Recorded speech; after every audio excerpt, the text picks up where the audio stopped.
Hello everyone, कैसे हैं आप सभी अच्छे होंगे। तो सबसे पहले आज हम बात करेंगे भारत के प्रधानमंत्री और मंत्रिपरिषद के बारे में और इसके टॉप 20 क्वेश्चंस जानेंगे जो आपके एग्जाम में जरूर पूछे जाते हैं। ठीक है, तो ये प्रश्न आप हमेशा रट लीजिए क्योंकि आपके एग्जाम में एक ना एक प्रश्न तो इससे जरूर देखने वाले हैं, प्रधानमंत्री और उसके मंत्रिपरिषद से। ठीक है, तो यहाँ पे स्टार्ट करते हैं बिना किसी देरी के। 5 मिनट का सीरीज होता है और डेली बाय डेली एक टॉपिक होता है। सुबह 8 बजे तक ये वीडियो आपको प्रोवाइड कर दी जाती है, तो कृपया आप जरूर जल्दी से जल्दी देख लीजिए। ठीक है, प्रधानमंत्री बनने के लिए न्यूनतम आयु कितने वर्ष का होना चाहिए, कई लोगों का ये भी कंफ्यूजन रहता है और ये क्वेश्चंस हर एक एग्जामों में जरूर देखने को मिलता है। जैसे आपके एसएससी के एग्जाम देते हो तो न्यूनतम आयु जो होती है वो होती है 25 वर्ष। ठीक है, संसदीय शासन प्रणाली सबसे पहले किस देश में लागू हुई थी, तो वो हुई थी ब्रिटेन में। कहाँ हुई थी? ब्रिटेन में। ठीक है, तो संसदीय शासन प्रणाली सबसे पहले किस देश में लागू हुई थी, तो वो हुई थी ब्रिटेन में। ये चीज़ आप जरूर नोट कर लीजिएगा। भारत के प्रधानमंत्री की नियुक्ति कौन करता है, तो ये आप सभी लोगों को पता होगा, राष्ट्रपति।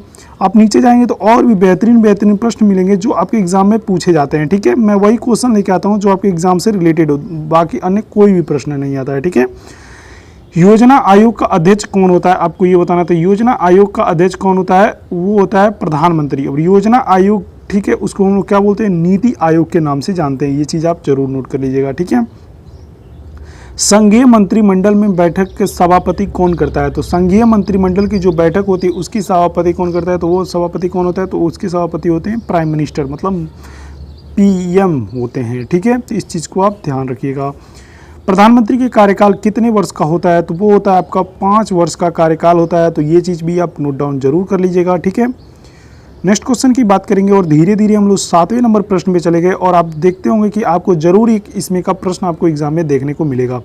प्रधानमंत्री पद से त्याग पत्र देने वाले भारत के पहले प्रधानमंत्री कौन थे, तो वो थे मोरारजी देसाई जी थे। और आप इनका कार्यकाल बता देना तो मैं समझ जाऊंगा कि आपका तैयारी सबसे बेस्ट है।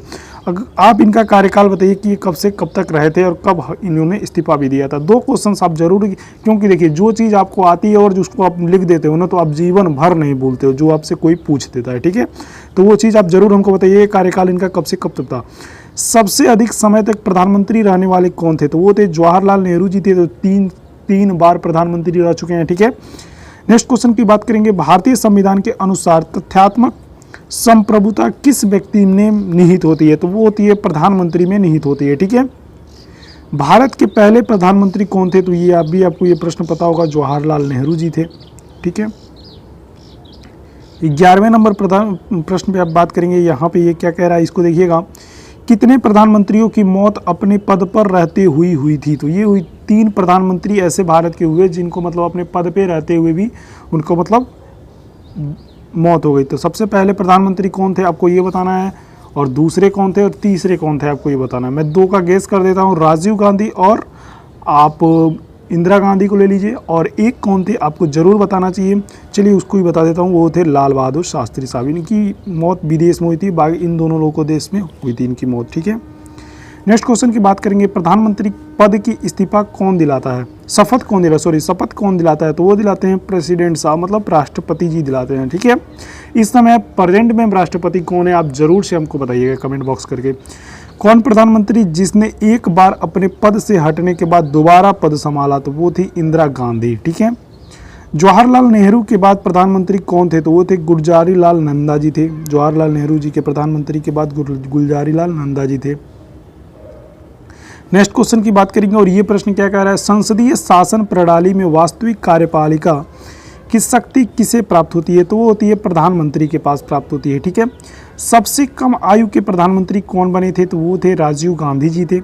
लोकसभा में बहुमत दल के नेता कौन होता है, तो वो वो थे प्रधानमंत्री, प्राइम मिनिस्टर जी थे होते। ठीक है, कौन से प्रधानमंत्री की नियुक्ति वक्त में किस सदन सदस्य नहीं थे, कौन से प्रधानमंत्री नियुक्ति के वक्त किसी सदन में सदस्य नहीं थे, तो वो थे HD देवगौड़ा जी थे, जो ना लोकसभा के सदस्य थे ना राज्यसभा के सदस्य थे। वो डायरेक्ट क्या हुए, प्रधानमंत्री पद की शपथ लिए। ठीक है, अब यहाँ पे 19वां और 20वां प्रश्न देखेंगे और ये बहुत इंपॉर्टेंट प्रश्न है, इसको आप जरूर से देख लीजिएगा।